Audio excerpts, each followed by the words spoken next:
Hey everybody, it's Lucero and today I'm going to be answering some of your beauty questions. Today I'm going to be addressing 5, so if your question or a question similar to yours isn't answered in this video, you can go ahead and leave it in the comment section and I'll try to get to it next time.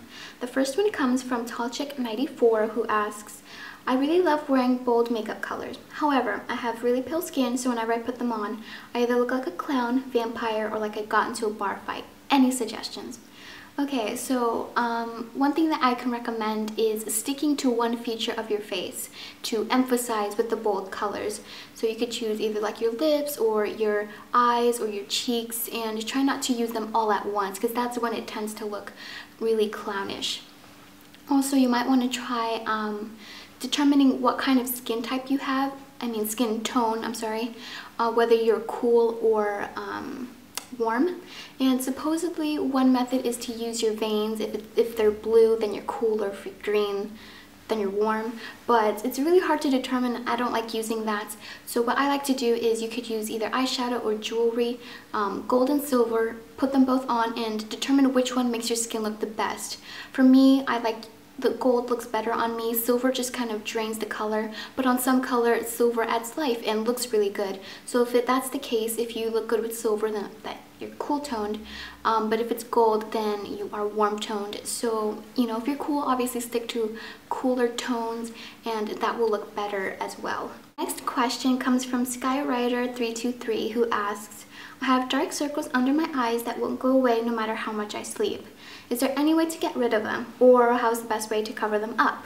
Thanks. Okay, so yeah, I totally understand what you're going through. Sometimes it just seems that no matter how much you sleep, you always have dark circles and you always look tired, and I totally get this. Most of it's genetic, and but there are also other things that can cause dark circles, such as rubbing your eyes or sleeping with your head not elevated high enough, because it causes the blood to, just stay around your head while you sleep. But there is no surefire way to completely get rid of dark circles. If you're sleeping well, if you're drinking enough water and doing all the right things, then it's probably genetic. One method that I really like using for dark circles is using a concealer that's a corrector. So a corrector concealer is usually really peachy or really orangey, and it'll look really weird on any other part of your face. But it is the best way to get rid of dark under eye circles, because it counteracts the purple or blue greenness that's under your eyes. Or you could just use a concealer that's higher coverage but matches your skin, and I prefer to use that on myself because then I can use the concealer all over my face and I don't have to use separate ones for my under eyes and anything else on my face that I want to cover up. Some people like using highlighters, which is where you use a concealer or some other product that is 1 to 2 shades lighter than your skin, and you just place it under the eyes, and that's supposed to brighten it. I'm not a big fan of using a highlighter because if you go too light, then it creates a really obvious cast under your eyes, kind of like a reverse panda effect.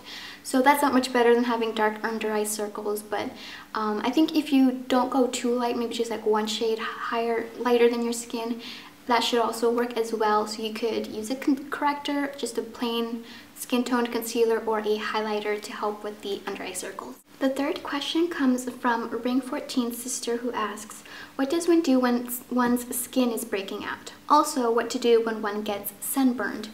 Okay, so first, I'd like to determine what's causing the breakout.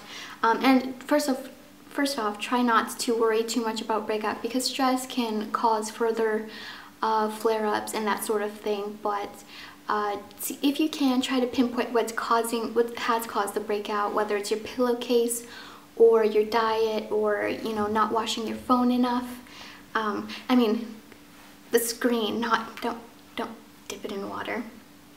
Or if you touch your face a lot, or if you're not removing your makeup at night, or sometimes even if it's just hormonal stuff, that's you really can't do much about. To actually treat the acne or whatever's come up, a spot treatment like from Clean & Clear, I think Neutrogena makes one, just dab it on your skin at night, and that should help to try to reduce redness and swelling. You could also apply ice when you're at night before you go to sleep to help reduce swelling. Try not to mess with it, but I know that can be hard.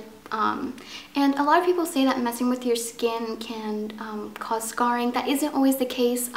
In my experience, there have been plenty of times where I've messed with a zit and I didn't get a scar, and plenty of other times where I left it alone and it did scar. So it's really, I don't believe that poking at your face will definitely cause scarring, but definitely be careful and make sure your hands are clean if you do that. Also, tea tree oil is a really great anti-inflammatory agent and can help with acne. You can buy it like in a bottle, like just straight up tea tree oil at your drugstore. And I like to use that. I use a Q-tip and I apply it. It's basically my spot treatment, but if it's too strong for you in its pure form, you can add it into a cream or into aloe vera gel. Like 1 drop per teaspoon should work as its own spot treatment as well. As for the sunburn, if you have aloe vera or aloe vera gel, that should also help as well with the redness and the pain that you might have from the burn. Also, to help improve the area of the skin that was sunburned, I would recommend exfoliating as long as it's not painful. Definitely wait a couple of days until like the pain has gone away. But I've definitely been burned a couple of times to the point where you start peeling, and that's unsightly. So exfoliate and try to apply more sunscreen next time. So the next question comes from Tiny Owl Girl, who says, what's the deal with eyebrows? How are they supposed to look? Bold, fine, neat, sharp? Are they supposed to follow a certain line? Also, is it worth spending money on eyebrow pencils and brushes? And what's the deal? And what about the whole waxing versus threading versus plucking debate? Okay, so I'm going to give you a rundown of the whole spectrum of beauty of brow basics. As far as how they're supposed to look, you know, bold or sharp or whatever, it really depends on your personal preference and your natural eyebrows that you already have. If your brows are light and blonde and sort of thin, then something thinner and more soft will look better on you, as opposed to something like really dark, you know, like a dark brown or black, really thick line. That's just because it's not natural on you. Whereas if you have naturally very thick, full, dark brows, then something thick and bold will look good on you. So it just depends on the person. There isn't really one sort of type that fits all, other than the whole neat brow. I think neat brows look great on everybody, just well groomed. As for the whole like hair removal process, I really don't have an opinion. I pluck my own eyebrows because I'm paranoid and I don't let anybody else touch my face. But I have friends and family members who have waxed their eyebrows and threaded their eyebrows, and the pain and the process itself is very similar to plucking, and I haven't heard of anybody with bad experiences from the other two methods.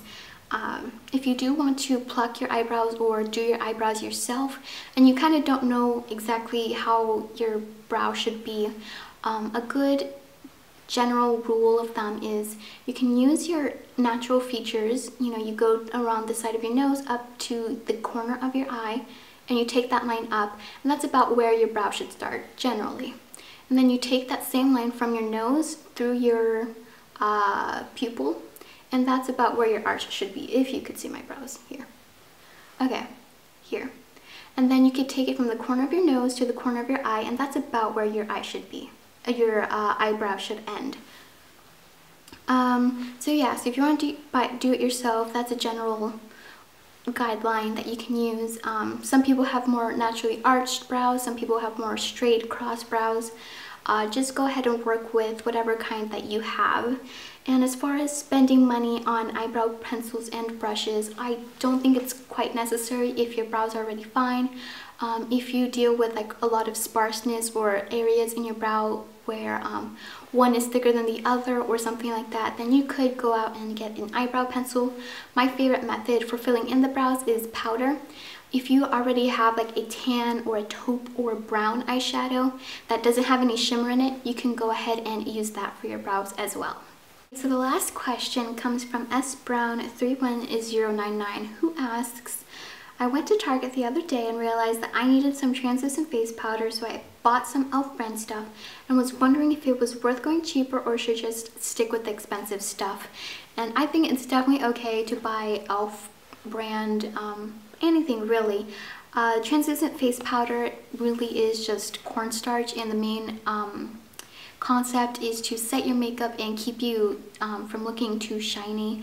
And I think that's just a product that's pretty hard to mess up, so I think it's definitely okay to use e.l.f. brand stuff. I think the only difference between e.l.f. and say Makeup Forever, which is considerably more expensive, is that the Makeup Forever brand translucent face powder is more finely milled. And that's really only something that you consider if you're a makeup artist and you work on like red carpet events, or for like weddings or other places where like a lot of photography is used, a lot of flash photography. But I think if you're using the translucent face powder on a day-to-day basis, you're a teenager, e.l.f. is relatively inexpensive, and I don't think you should run into any problems using their translucent face powder. Okay, so that's all the questions. Thank you guys so much for submitting your questions. Like I said, I'll try to get to some more next time. I stuck to 5 because I really wanted to go in depth with the questions and give insightful answers and try to be as detailed as I could. So thank you again for submitting your questions. I hope you have a lovely day, and I will see y'all next time. Bye!